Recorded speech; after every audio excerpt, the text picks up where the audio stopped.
The forest had always been there, stretching endlessly beyond the old town of Raven's Hollow. It was dense, ancient, and shrouded in mystery. The locals never ventured too deep, whispering warnings about those who had entered and never returned. They spoke of the Whispering Ones, unseen entities that stalked the trees, luring lost souls deeper into the darkness. Ethan, Clara, and Jake, 3 college friends, laughed at the old stories. A weekend camping trip in Raven's Hollow Forest was exactly the kind of thrill they were looking for. "It's just a bunch of superstitions," Ethan said, stuffing his backpack with supplies. The sun was setting as they set up camp. The towering trees swayed gently in the cold wind, their branches reaching like skeletal fingers toward the sky. As the fire crackled, Jake noticed something odd. "Do you hear that?" he whispered. Clara tilted her head. The usual forest sounds, chirping insects, rustling leaves, had vanished. Instead, there was a faint, almost human whispering, as though dozens of voices murmured just beyond the fire's glow. "It's the wind," Ethan scoffed, but he pulled his jacket tighter. That night, Clara woke to a strange noise. Footsteps, light and deliberate, circled their tent. Holding her breath, she peeked outside.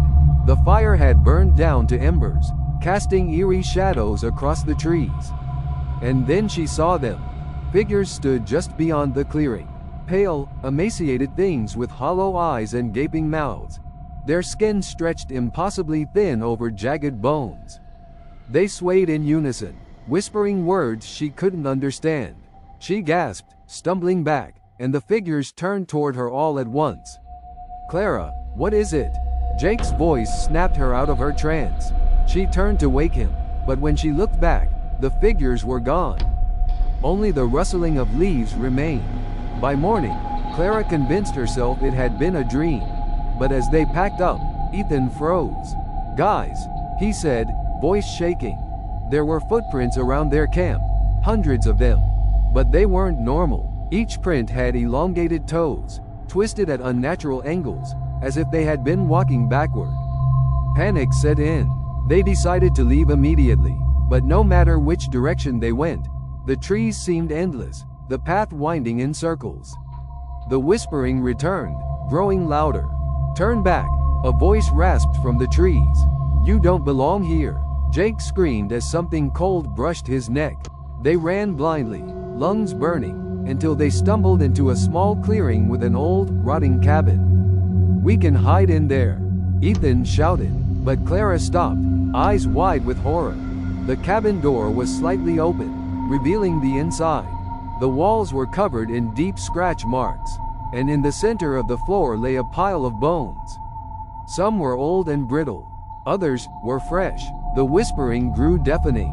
The trees trembled, shadows shifted, and then, the door creaked open wider. Something inside was waiting. The last thing the town of Raven's Hollow ever heard of Ethan, Clara, and Jake was a single, chilling scream. By dawn, the forest was silent again, waiting for the next visitors. Don't forget to like, share, and subscribe to Real Talk 70 and select bell icon to get notified.